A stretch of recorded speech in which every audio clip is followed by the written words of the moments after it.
Who is this beatnik? Because this is not the Michael I know. I don't know. Oh, right.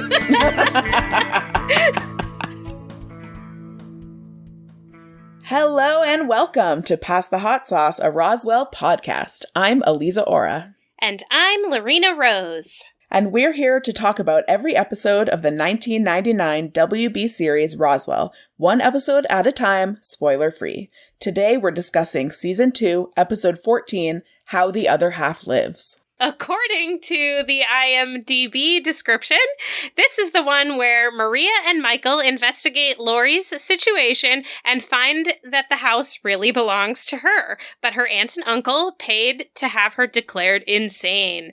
Michael discovers the manner in which he is related to Lori. Brody's body is possessed again, and Max, Isabel, Tess, and Liz learn about the parasitic nature of the blue crystals and why they want to infect Lori. Whew, that's a mouthful. They enlist Alex and Kyle to help them search for the hive so they can stop the deadly spread of the parasite. And this episode is written by Jason Katims and Ronald D. Moore. They have written this whole arc for us. And it is directed by Paul Shapiro, who directed a total of 6 episodes of Roswell across all 3 seasons. If I can just interject, I'm really glad that you used the IMDb description, because the one on Hulu just says, Lori finds her family, but her kidnapper finds her and Michael must defeat the alien crystals in order to save her. Oh, that's... Which is not only misleading, but like kind of just inaccurate. Yeah. I looked also at the TV guide description and I was not impressed with that one either for this episode. So I decided to stick to our old standard IMDb, so... Yeah. But yeah, so this episode, let's dive in. It starts with a break-in, and we don't know quite who is breaking in or where is being broken into in those first couple of seconds, but there's a break-in happening. Yeah, and the guy's wearing a ski mask, or balaclava. Is that what a balaclava is? Yeah, I think so. Right? Isn't it like a ski mask like that? Yeah, I think so. I mean, a balaclava, like, covers your face and your head. I think it counts. Yeah. It does look suspiciously like Grant's face, or the actor who plays Grant Sorensen, around the eye holes, and it does, and we do realize that he's definitely in Michael's place after a couple seconds. I think we see the Metallica poster. But yeah, an unknown person breaking into Michael's place. What's gonna happen? Being super messy about it.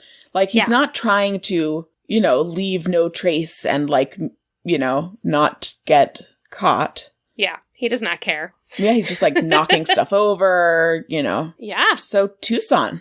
We're back at the Dupree estate. And even though they're asked to leave, Michael and Maria, we see them surveilling the house. Yes. Yeah. Doing some recon. Or, well, Michael's doing some recon. Maria is very distracted by... her official business. Yeah. She's gotten sap on her blouse. She's ruined it. She needs to call her bestie, Liz, and Michael is not pleased.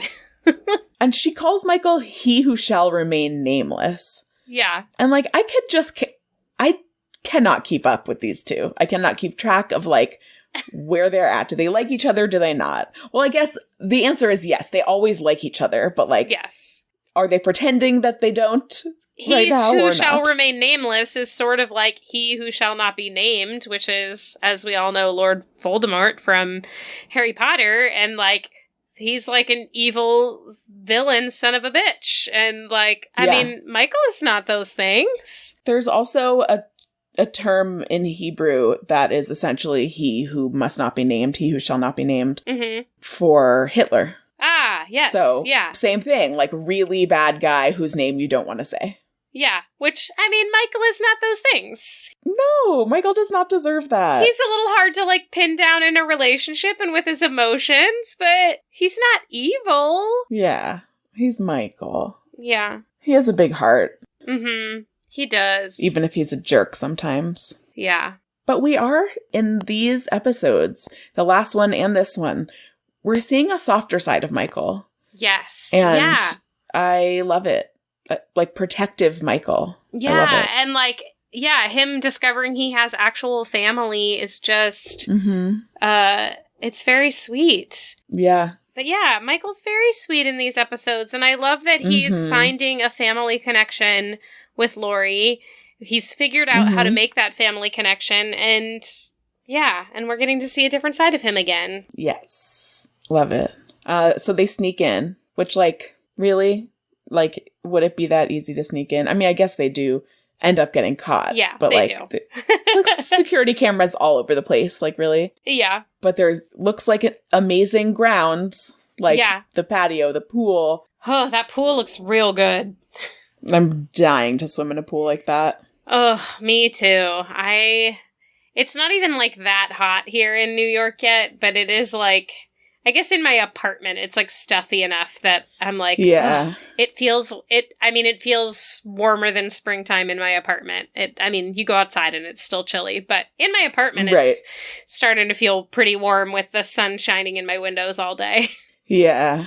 So back in Roswell, looks like Agent Duff and Valenti are working together to, pull Grant over and see what's going on with him. They actually have a warrant this time. Yes, and I love Officer Valenti here when he's like, I brought you something you've been wanting for a long time. A search warrant.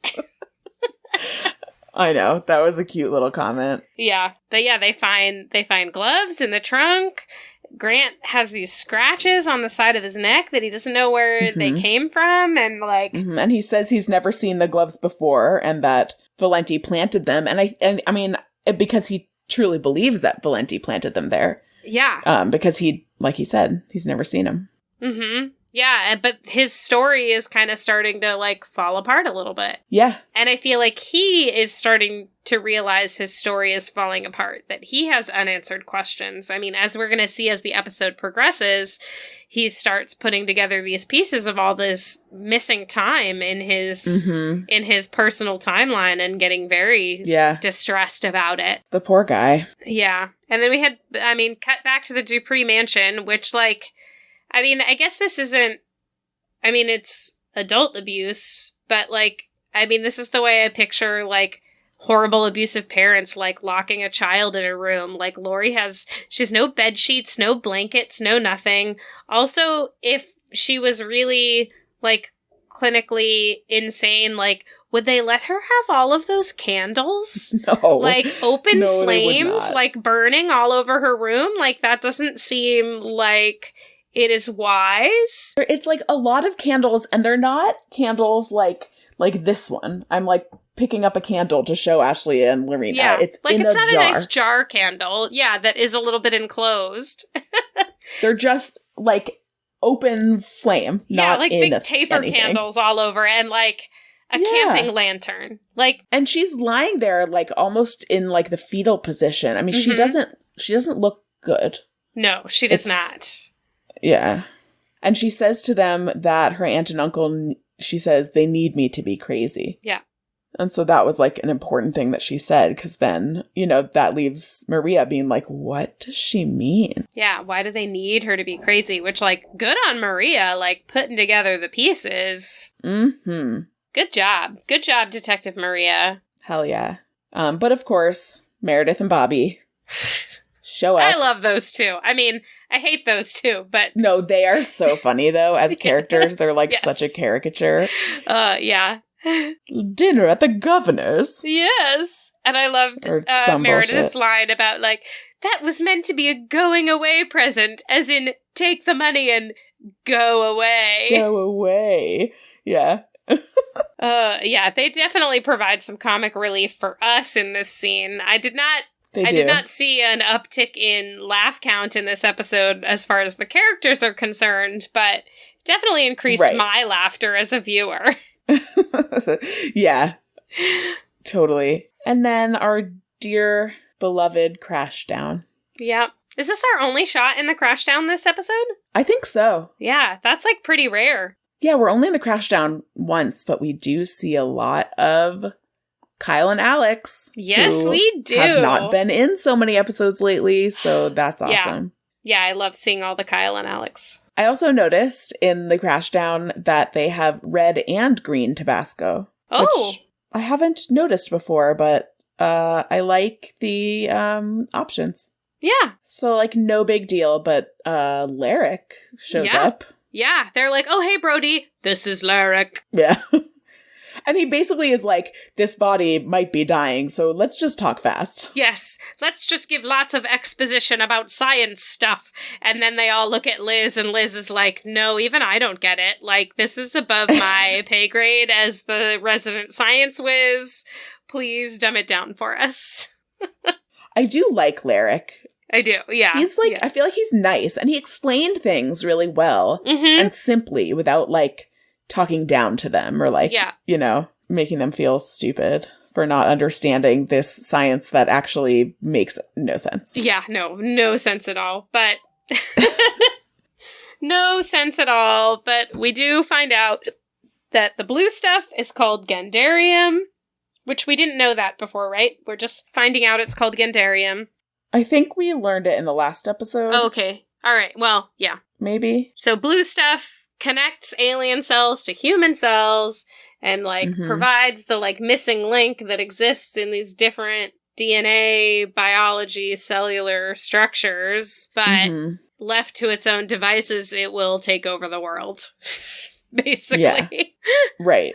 And that, like, they need this genetic flaw. Yeah. In order to infect a human, and then once they infect a human, it can, like, mutate into a universal virus. Yeah. So what a universal virus? I wonder what that's like. Yeah. Weird. Wild. Like, I've never experienced anything like a universal virus that, like, just infects so many people in the world without an ability to stop it for an extended period of time. Yeah. Well, at least this is not a virus from aliens. Yes. But COVID also doesn't involve pretty blue crystals, so you know, you win some, you lose some. If I knew that some blue crystals were going to explode out of my chest if I had COVID, that would be, you know, I guess not great, but no, but at least it would be pretty. Yeah. Anyway, also Tess or Emily de Rovin's Australian accent is so. It's so much in this scene. She literally calls Laurie Larry. Like, yes. Yep. And I was like, also noted oh, that. Your Australian is showing, honey. That dialect coach hasn't really improved things. And why did they let her say that? Like, why didn't they, like, cut, reset, it's Laurie. Emily, it's Laurie.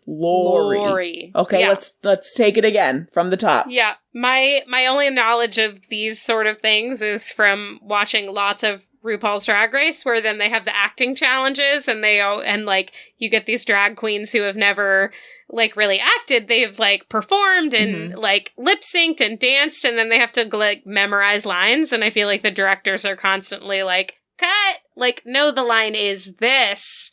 And like, all right, take it from the top. Like, yeah, so it is possible. They could have corrected her, but they didn't. Yes. But they realized they gotta head back to Fraser Woods and try and find this queen Gandarium. Right, because Larrick did mention, but it would have been helpful if Larrick had known or explained that the queen isn't just a queen, but it possesses people. Yeah. Or has the ability to do that. Yeah. Maybe he didn't know that's how it was going to play out on Earth with Earthlings. Yeah. So, over in Tucson City Hall, move aside Veronica Mars, because we got a new detective girl in town, and her name is Maria DeLuca. On the case.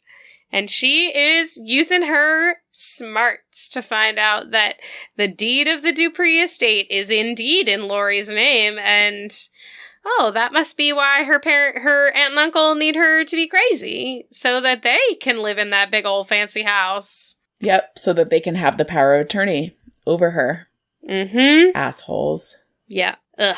Like you were saying before, that like it's, like abuse of an adult or whatever, like, and yeah, it's more serious. If they are trying to say that she doesn't have the mental, faculties to care for herself, then, like, it's even worse than, like, just adult abuse, because that's not a thing. It's like, you know, neglecting and abusing someone who you have power of attorney over and, like, are supposed to be caring for. The power of attorney is supposed to be to allow you to assist in their care for their well-being, not to take advantage of them. Yeah, well, tell that to Britney Spears' dad. I was thinking the exact same thing. I was like, unless you're Britney Spears' dad.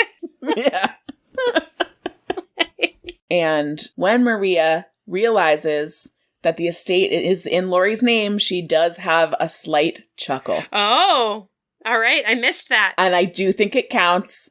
It's like quiet, kind of under her breath, but it does count. There were a couple in there. I missed that one. But we head to the front of the Dupree mansion, and I think it's Maria refers to them as the team of Garen and DeLuca, which, like, I mean, can't help but draw the parallel to the team of Baron and Toluca, which is, for if any of our listeners don't know what's going on, I don't know how they wouldn't know what's going on at this point, because we've talked about it here, but also it's all over the internet. The TV series that Mahandra Delfino and Brendan Fair are working on, where their characters' names are Baron and Toluca. Which we're going to have a bonus episode coming up soon, talking about all things Baron and Toluca. So stay tuned for that. I didn't even, like, catch that. I didn't even think about that. It was like the team of Garen and DeLuca. Like, oh yeah. Duh. Yeah. Is it? I thought it was a little silly that she held up the paper for the security cam when, like, of course not. They, like, there's no way they could see what that was. And they're like, okay, yes, hold on. We shall buzz As if, you like, in. it's, yeah, this is a problem. It's like, they don't know what's on that. It could be, like, you know, some 5th grader's report card. Wouldn't that be great, though, if they were like, "Fool Joe, we didn't have jack shit, but we're back on the property now." Yeah, you let us in. And now we're off to Fraser Woods, where we get our Alex and our Kyle. We're gonna get so much of them in this episode. But yeah, our lowly human folk doing the dirty work, digging holes in the rain. Right, because they all were, like, going to meet in Fraser Woods to go dig, right? Like, in the crash down, they're like, get all your digging materials. Yeah. My assumption is that they're all there spread out, like, working in, like, pairs. Like, you know, so it's probably, like, you know, Izzy and Tess are off digging somewhere, and, like, you know, Max and Liz are off digging somewhere that they've all kind of, like, divided and conquered, but we get to see our boys Alex and Kyle. Yeah. Our boys, our favorite boys. My favorite boys, anyway. I mean, Michael's my favorite boy, but behind him is Alex and Kyle above Max, for sure. And they have this interesting conversation about, like, what it's like to be a human in the context of this group that's, like, so focused on the aliens and all the alien drama. And Kyle says, "Suddenly I'm a member of this club I never wanted to join." Yeah. And that's like, okay, so the stuff on this show is very much fantasy, fiction, but that statement is, like, very relatable. Yeah. Right? Like, I found out a year and a half ago that I have epilepsy. Yeah. Suddenly I'm a part of a club I never wanted to join. You know, like, there's so many things that are forced upon you that you don't want, but at the same time, it does enable you to be part of a club, whether that club is a good one to be in or not. Like, other people are in the club going too. through the same things, and there's a community there, whether or not it's a community you ask to be a part of. Like, hopefully you can find some positivity in the community in the club that you didn't want to be a part of. Yeah, so I just, that line stuck with me, because it's like, oh, you know, I can relate to that. Yeah, I didn't even think of it in that context, but, like, that is super relatable and super real, like, you know, in your specific regard to, like, health problems and, like, health problems that I've gone through. Like, I didn't ask for that, but it's a part of me forever. So, so how do you deal with it? How do you find the community and the people who can support you and lift you up in that? Yeah, then there's, like, you know, a special bond between people who have both gone through it, and you know, you can be there for each other in ways that people who don't understand it can't. Yeah. And especially, I mean, Alex and Kyle have the potential to form a deeper bond here as, I mean, I guess Alex has kind of had a little bit of romantic involvement with Izzy, but he doesn't actively right now. So as like two people who are not romantically involved with the aliens, like they really are just like bystanders who found out this knowledge and now have to deal with it. They're not choosing to be there because they are in love with one of those people. They just like have this knowledge and now they're a part of it. Yeah. I mean, maybe Alex is still in love with Izzy. We don't know. Like, he kind of, like, gave her the brush off a couple of episodes ago there. Yeah, well, he has Liana now. He does. His Swedish lady friend. The new Alex Whitman. Yes. So then they find a cave. A blue cave. A blue cave full of blue knew? Crystals. And of course Kyle wants to go explore. Like, he's just like, he's like a little kid. He's like, well, are we gonna go do it? Like, let's go. Me first. Like, I know, they're such teenage boys. At least Alex had initially had the good idea of like, okay, we should go call the others, like regroup. Yeah. But, you know, he gets sucked in by peer pressure. Excitement of, let's just go inside. Let's go explore. Look at this cave. I don't know. Maybe I'd want to go explore the cave. It's hard to know. I mean, they didn't know the cave was going to like trap them in there, so. Right. Also, I'm confused by this and like don't think that the Gandarium would act this way because like why would it want to trap them? Yeah, because it can infect them. Yeah, I was going to say it must know that unless it needs more time to assess, so it decides to trap them in there and see if it can take them over. Yeah, it's not able to infect them. Like it has no use for them. Also, I don't know, I cannot suspend my disbelief here. Because also, like, they're in a cave that, you know, theoretically has limited air, is what they're saying. The Gandarium can't live without air. Yeah. So why would it seal off the cave with its own crystals inside? Good point. I didn't even think of that. I was like, yeah, the boys are all worried about running out of air, but, like, obviously there must be airflow somewhere because otherwise the Gandarium wouldn't survive. The crystals, yeah. Because they busted it open, so in theory it was completely sealed off before they busted it open also. Right, yeah, it's a good point. I also don't think that it would be totally airtight and without air in there. Same. But anyway, they're still, like, expecting to die, and that's fine. We can get to that later. Luckily, their cell phones work inside of there, and luckily they have their cell phones on them, and Liz's cell phone is turned on, because we've had very hit or miss with, like, the use of cell phones. I guess especially in Season 1. They've been a little more consistent with cell phone availability in Season 2, as you know, 2001 is even just slightly more on board with cell phone technology than 1999 was. It's true. This is like the start of the cell phone boom. Yeah. The aliens can't open the Gandarium that has closed up the cave, so that's kind of scary, and Liz tells them to breathe shallow. And reminds me of the movie Gravity, which literally left me feeling like I couldn't breathe. Is that one of the space ones? Oh, it's so good. It's the one with the entire cast is pretty much just George Clooney and Sandra Bullock. Yes, all right. Yes, I know which one you mean. I haven't watched it. I wanted to. I missed it in theaters and never caught up. Story of my life. I do recommend it. I watched it again recently, and it's cool. Really good. Yeah. Back at the Dupree estate, Maria and Aunt Meredith are sitting together and talking. And are you laughing about the same? Yes. Yeah. Referring to Michael as Beatnik. She's like, we could have you and the Beatnik. What a bizarre, weird word to refer to Michael as. He is nothing like a Beatnik. Is it just because he has long hair? Like, I guess his like shaggy-ish hair. I'm like, is he even like wearing black? Like, is he wearing a black tee and black jeans? I don't even think so. Like, there's literally nothing about him that's Beatnik. Absolutely nothing. So weird. That's literally the only note that I have for that whole scene is like, Beatnik? Interesting description. Yeah. But back in Laurie's room, Michael is pretending that Maria's idea about finding out about the ownership of the estate was all his idea, and this is not the first time we have seen him do this.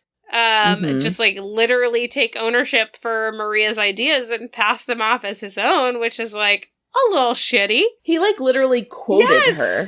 You know, he's like, oh, because rich people, you know, when you threaten their money, you know, he like literally copied what she said. Literal, word for word. And like, I mean, he wants Lori to look up to him and trust him. And like, and he does sort of at some point in their throne, like, oh, well, Maria was there too. So it was both of us. But like, it's like, no, this was all Maria. Like, you were along for the ride. This was all her. Like, and was even like kind of, you know, being like, this is so stupid. Like, what are we doing here? And Lori is talking about her grandpa and then is like, would you like to see him? Which is so weird. Yeah. I mean, I guess memories of him. So yeah, so say that. So she takes him down to their like creepy like bomb shelter emergency bunker, which of course they have.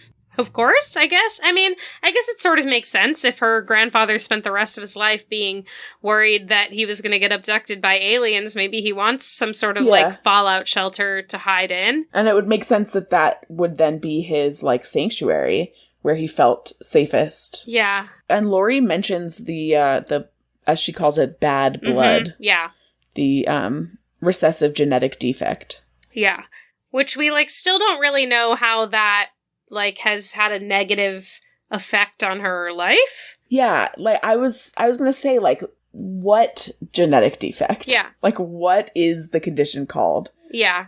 You know? And how has that, like, affected her day-to-day or her grandfather's day-to-day? Because he obviously didn't die of that. Like, yeah. I mean, or did he? Do we know what he died of? No, I mean, she implies that, you know, he got put away for being crazy also. So I just kind of feel like he maybe just kind of died of old age in a nursing home. I don't know, though. Yeah. But yeah. So then where is Isabel in this next scene? Is it Grant's office? Or like UFO center? Like because Grant doesn't have an office, right? Yeah, I think they're in the UFO center because they do flash to the outside of the UFO center at the top of the scene.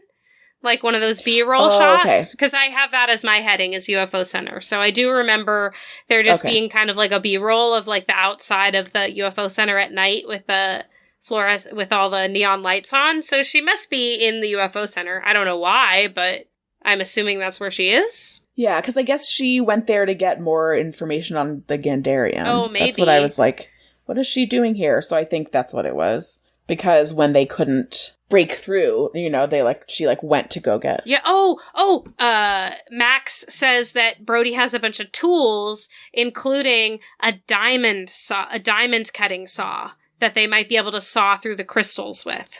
He says, so she goes back, I think, to look for Brody's tools to try and assist in breaking through the Gandarium cave. But also, why doesn't Max go? Because he would know where things are, and it's his place of work, so he has a legitimate reason to be there. But anyway, Izzy's there because we need her to get kidnapped by Grant. Right. That's why she went. I totally missed that. A diamond saw, which, I was like, why does Brody have a diamond saw? What is a diamond saw? I think it probably... Is it made out of diamond? Because diamond can cut through anything? It has to be. Yeah, it must be. Right? To be able to cut through diamond, you have to use diamond. Yeah. Anyway. So Balaclava guy chloroforms her. Yep. Turns out it's Grant! It is Grant! Which, obviously we know at this point. And he looks really bad. He does. He's, sweaty, pale. He has, rings under his eyes. Yeah, he's distracted. He's edgy. He's once they're in his car, he is clearly having a breakdown. Yeah, he's losing it. Yeah, he's reciting facts. He's telling Izzy she's the only one that he can trust. He has to help. She has to help him. She has to save him. He is not great. Yeah, he's talking about gaps in his memory. Poor guy. Yeah.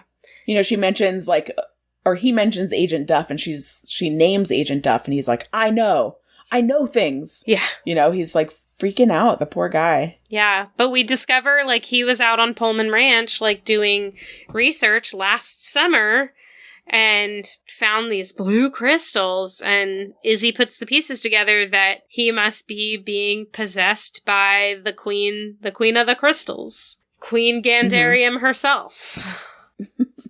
Her Majesty. Yes. who turns out to be, like, a wild, wild jellyfish that, like, doesn't need to be in water. Oh, man. The CGI. So, yeah, I mean, and he tells her that, like, it wants me to kill you. Yeah, but I don't want to. So, I mean, luckily he can keep control for long enough to give her his cell phone and get her out of the car. Yeah, he kicks her out of the car, which is, like, good. He maybe saved her life by doing that. And he just let her know, like, that he's on his way to Tucson. He doesn't know why, but he knows that's where he's going. How does the Gandarium know that Lori's in Tucson? I don't know. I mean, Grant did find the picture of Lori in Michael's house. So... Oh, okay. And the Gandarium knows what he knows, obviously. Yeah, I guess she's probably building... Yeah, the queen, is probably building on Grant's knowledge from the real world, I guess. And Isabel, so smart, the first person she calls is... the sheriff! Jim Valenti. What a smart idea! Because he's the best, he's trustworthy, he can rescue you. Yeah. And it's a good thing she called him, because, like, who else would have had access to a plane? Yeah. To get there fast enough? And he wants to come help her first, and she's like, I'm fine. I know. I'm good. Go save Lori. I love that he's, like, protective sheriff dad, though. He's like, what? You can't just get into a car with just anybody. You know, he's like, you can't hitchhike. She's like, I'm fine. She's like, I am an alien who can manipulate the molecular structure of things. I can keep myself safe. Thank you. Yeah, she's fine. Ugh. And then we head back to the cave, and Alex and Kyle are singing to pass the time. It's so cute. It's just so cute. It really is. And it really seems like it's like a very earnest rendition of the song. Yes. You know? Yeah. Oh, I love them. Bye, bye, Miss American Pie. Drove machete to the levee, but the levee was dry. So Kyle has a bottle and matches on him? Yeah. I mean, he had his backpack. Like, why does Kyle have matches? I mean, I don't know. Also, for his incense. Yeah, that's true. Good point. Right? He's probably got incense on him, too. But, because, yeah, he did, we visually see him toss his backpack down into the cave, too. So, that's right. He has did whatever's in his backpack. Down. So, Okay, a bottle, which probably had water in it and is now empty. Yep. Yeah, it makes sense that those would be in his backpack. You know, he might have some cone incense on him for, like, emergency meditation needs, you know. Yeah, just in case. Yep. You gotta be prepared. But yeah, the boys are inside. Everyone outside is trying to dig them out in the pouring rain. And then they discover that the oxygen will suffocate the crystals. Yeah, very helpful.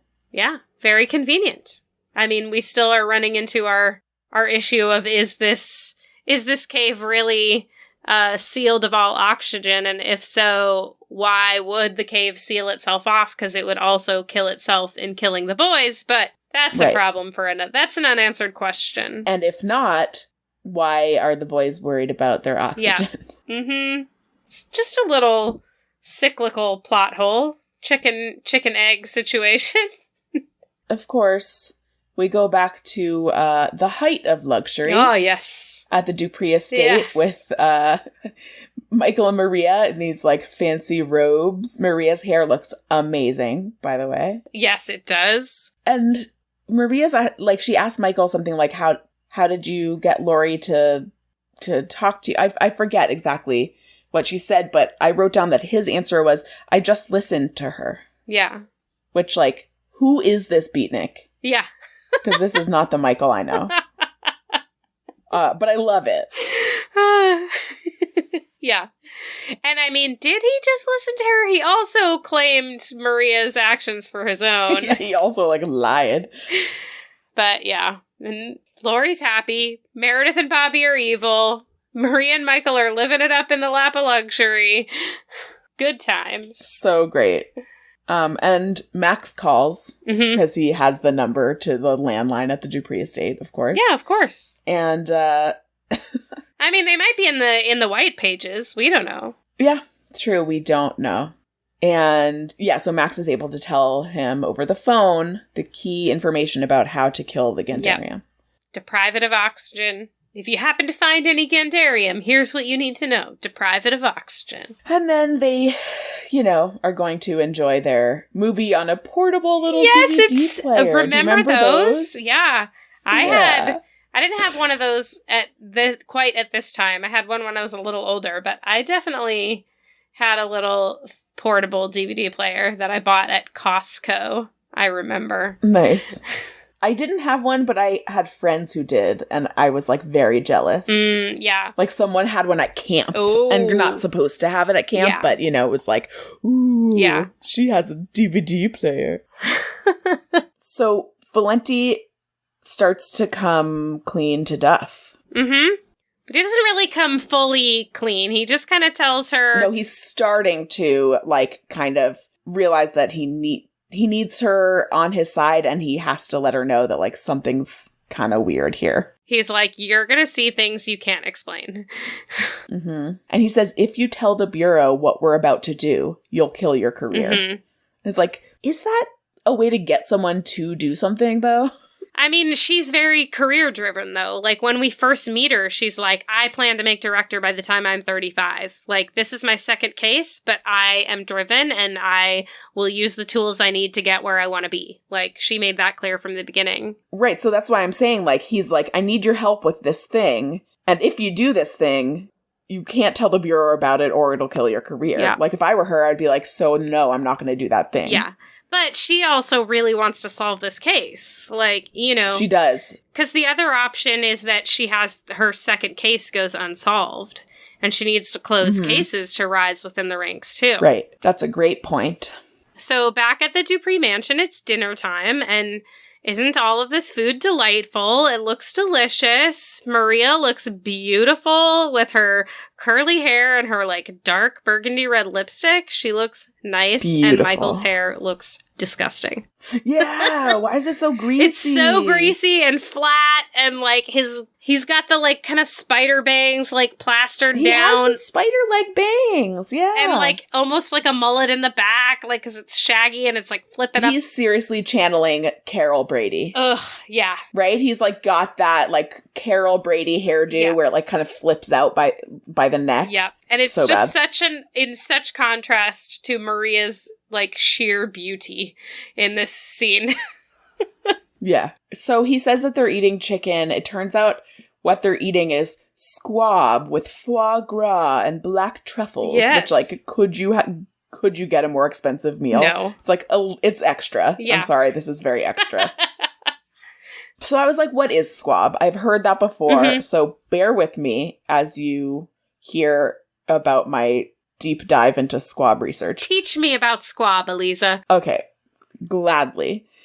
So squab is a baby pigeon under 4 weeks old. Oh! Never having flown. Oh my gosh, it must be so tiny still too, though. Like, what was on their plate looked too big to be squab. So, I'll get there. It's described as tasting like dark meat chicken, which, if you ask me, is the best part of the chicken anyway. So, if the whole thing's dark meat, delicious. So there are around 150 varieties of domestic pigeons. Okay. Squab comes from some of the larger varieties. I think it's like two different varieties. So babies at 4 weeks old are pretty big. Got it. Maybe the size of like a city pigeon, like the kind of pigeons we're used to. Okay, even when it's a baby. Wow. All right. So something also that's interesting is that pigeons are descended from rock doves. If you look at doves and you look at pigeons, it's like it's the same bird. Yeah, I see similarities there. And pigeons are technically domestic animals. So wild pigeons, right, the like city pigeons, are considered feral. Oh, interesting. Because it's a domestic animal that like has reverted to the wild. Interesting. So they're not wild animals, they're feral animals. Interesting. Yeah, I guess I only think of pigeons as being like, I always thought of them as being like city pigeons being the main, and like that something like a homing pigeon is something that had been like trained from the wild. And I guess at some point it was, but they are considered completely domesticated at this point and feralized. I think pigeons have always been domesticated animals, because and like the doves that they were bred from were the wild ones. I get where you're coming with that. Yeah, that people bred doves and created pigeons. Interesting. And then some of those pigeons at one point like went into the wild, and those are now like city pigeons. Yeah. Or street pigeons, or Yeah. urban. I think they're called like street doves or something. I saw a few different names for them. So that is your Squab 101. Thanks. You're welcome. I do love in this scene, Bobby and Meredith are getting ready for some fancy outing, but Meredith has said, we have prepared this 7-course meal for you to hopefully keep you from snooping around. If someone literally said that directly to my face, I'd be like, well, obviously there's more to learn in this house, and the first thing I'm going to do when you walk out the door is I'm going to fucking go exploring. Like, yeah, I mean, if that was your plan, why would you say it? Yeah. Yeah. Like, for our benefit, for our benefit. But like, they could have just had her saying that to Carmen, like, in the other room real quick before keep them coming busy. in, Like, yeah. I know it's your night off, but we're paying you extra to be here, so keep them busy. Like, yeah. But yeah, speaking of Carmen, where's Carmen? Where's Carmen? She's not answering her bell. I know. Because nobody should ever have to, but Maria is ringing and ringing that bell. Oh, how quickly Maria and Michael have fallen into this luxury lifestyle. Just like they fit in so well. Yeah. I mean, that's part of where the humor of this episode comes from, is just like seeing them just... It is so funny. I love them as rich people. Yeah. So Carmen's dead. Looks like she was strangled. Mm-hmm. But then there's also blood. So I don't know what that's about. I mean, if she was like strangled with like a garrote, like a wire, like isn't that what a garrote is? Or a garrote? I don't know. Garrote? Sure. I don't know. Yeah. You know what I mean, though. It's that like thin wire thing that you strangle people with. Yeah. I've seen action movies. Yes. So, Michael runs back in. It's like, Maria, take her someplace safe. Yeah. But like, why doesn't he escort them to someplace safe? Because he's going to go investigate. He's going to go find who's loose in the house and killed Carmen. But he doesn't know where in the house this person is loose. He doesn't. They should all stay together. But he couldn't heroically get shot if they all stayed together. True. I mean, he could, Michael. but then like Maria would be more worried about him than Lori, so. Yeah. But yeah, so Michael goes to investigate. He hears clattering. All of a sudden, there's Grant. He's got a gun. He's firing the gun. Michael is shot. Oh no! And then we get a little quick shot of Izzy finding a ride to Tucson, but it's almost like an afterthought. It's just very quick. Yeah, just showing us that like, oh yeah, she did get picked up by somebody. She's on her way. So there's a reason for when she shows up in the house later, which I guess is good. Yeah. But of course, conveniently, there is a bomb shelter for Maria and Lori to go hide in to keep them safe while Michael investigates. But they don't close the door in time. No. It seems like it's stuck, like it's probably old and like... It seems like it's like super heavy and rusty hinges. Lori's just going down there to look at stuff, not actually locking herself in there. The hinges could be all rusted and... Yeah. I mean, it may never have been closed. That's since very true. It was like installed. Yeah. There's no reason for it to have been closed. So yeah, probably rusty and heavy. And Grant gets in there. Mm-hmm. And he doesn't recognize Maria at all. So he's obviously under the influence of the Queen fully at this point. Mm-hmm. And it gets hairy. He is holding a gun to Lori's head. They're telling him to drop the gun. And then here's my theory about this. Because you see he's like, like his head hurts. And that's when Lori drops down and is able to get away. Uh-huh. I think that Grant saved Lori. Yes. I think that his head hurting there, and I don't know if this is like an obvious thing, but I think his head hurting there was him fighting against the Queen in his brain. I agree with that theory, that he's trying to fight the Queen and manages to take back control just long enough for Lori to get away, but it's painful for him. Yeah, and that's why his head hurt, but he was able to let her get away. Yeah. So Grant, even up to the last minute, like really trying to fight. Yeah, because he even says, like, I want to, but I can't. Like, you have to stop me. You have to kill me. Which, of course, nobody wants to do, because they don't know yet that there's, like, a giant jellyfish living inside of him. Like, they don't know, Valenti and Duff don't know that. Like, Isabel knows that, but, like, Valenti and Duff don't know. And, Duff ends up shooting him. And, she had to. Yeah. He was coming at them with a gun. And then that's when we have this CGI masterpiece. Yes. Yeah. The crystals burst out of his belly Drippy like jellyfish. Yeah. Bursts out of his belly like the Alien movies. Uh-huh. Man, I love this jellyfish. It's awesome. It is. It's really cool. It's got like a crown of blue crystals. It's beautiful. Just like a queen should. And this is like part of why I love this episode so much. Is like, it's like really sci-fi. Yeah. We get like wild sci-fi here.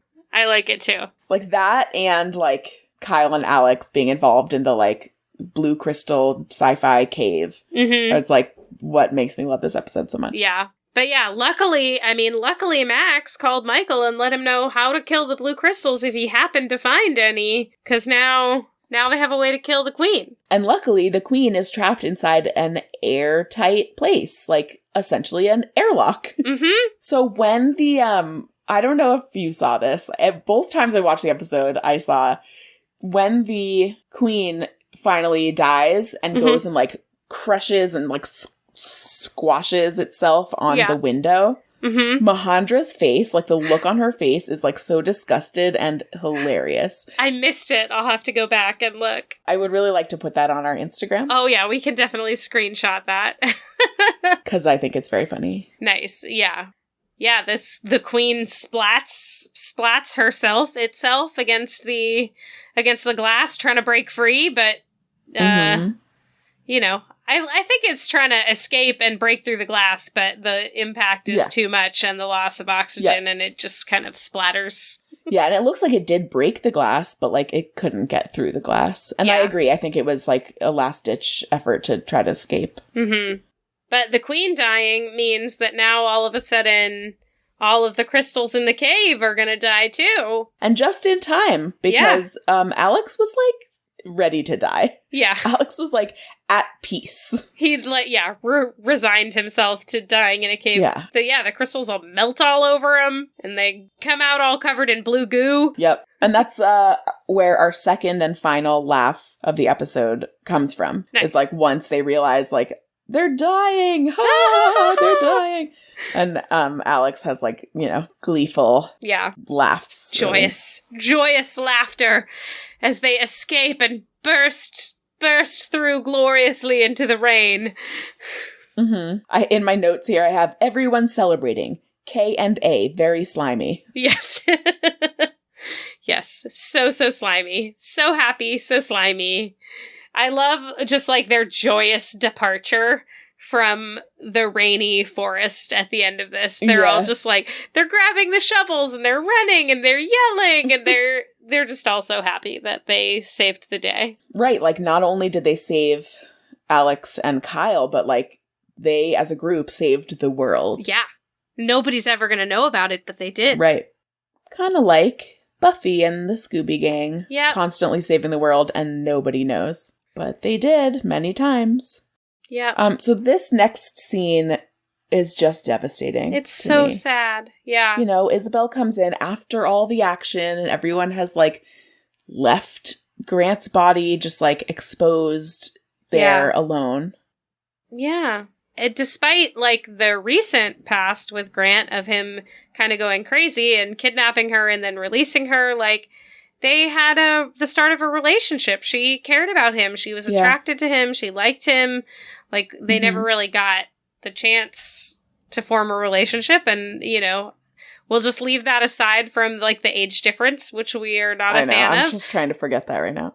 But at the end of the day, like, this is somebody that she really cared about. And that person is now dead. And the recent past and whatever, like, it's become clear that wasn't him. Yeah. All the bad stuff, that wasn't him. Like, he is a good guy, aside from trying to date a teenager. But like we said, we're pushing that aside. Yes. And when you think of, like, what he went through, what a tragic story. Yeah. This guy was, like, his brain was taken over, he had no control, and then he died. Yeah. And she's, like, the only one showing him dignity. Yeah. Dignity, compassion. She's so sad. And sitting with him. Yeah. And she said, I'll sit with you so you're not alone. And that reminds me of a tradition in Judaism that when a person dies, it's called shmirah. It's someone is supposed to be with the body from the moment somebody dies until they are put in the ground. And so often people in your community will like take turns. Take shifts. People like sign up for shifts. And it's, it's not usually in the same room. It might be like in the next room, but but somebody is always there. Yeah, I find that to be a beautiful thing. It's called kavod habriot, like honor for the dead. And it's considered like one of the greatest mitzvahs. Mitzvah is like colloquially means like a good deed, but technically means commandment. And it's supposed to be like one of the highest mitzvahs because it is something that you're not expecting to be paid back. It's for a person who will never know and will never, return any favors to you. Yeah. It's just like for the respect of the person who has passed. Yeah. That's a really beautiful tradition. Yeah, I think so too. I've never taken part in it and would have a really hard time if I ever did. But yeah, I think it's a beautiful thing. So in the sheriff's office, Agent Duff is having a crisis of conscience. She is struggling. Do I tell the truth and be deemed crazy and lose my job, or do I falsify a report and commit a felony? Neither of those are good options. No, they're not. I mean, he tried to give her a heads up about that. Yeah. He did. Yeah, he really did. And pretty early on, too. Yeah. I mean, in this episode specifically, then he revisited that and was, but I feel like pretty early on, he was like, I'm one of the good guys. I can't tell you why. There's weird stuff going on, but, you got to trust me. And it took her till now to trust him. Right. It's not always easy to follow protocol. Yeah.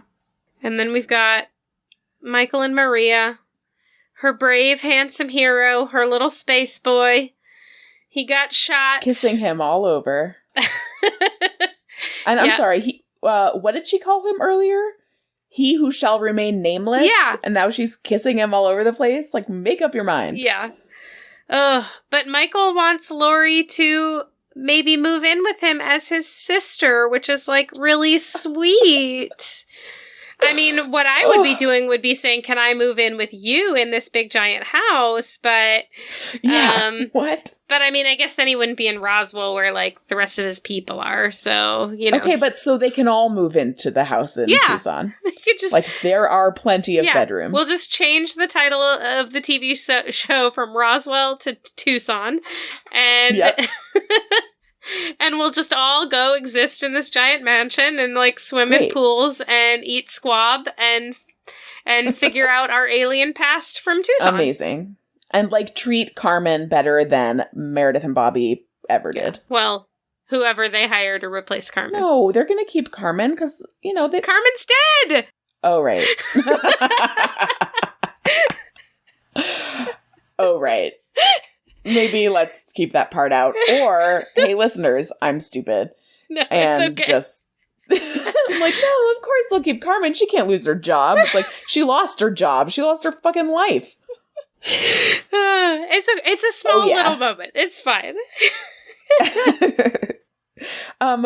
I really was reminded of the Grinch when Michael was talking about inviting Lori to live with him. It's through this relationship with Lori, his heart has grown in size. Yes, his heart grew 7 sizes or 3 sizes or however many sizes. Yeah. Oh, but then he recognizes that, as he puts it, he's a magnet for intergalactic trouble. And maybe, Lori would actually like some peace and quiet after being, horribly mistreated by her biological aunt and uncle and, forced into a mental institution and, kidnapped and buried alive. Maybe she just wants to chill out and swim in her pool by herself. I wouldn't blame her. Right. And this is her home. This is where, where she comes from. So yeah, he's probably right about that. But they do help her with a lawyer.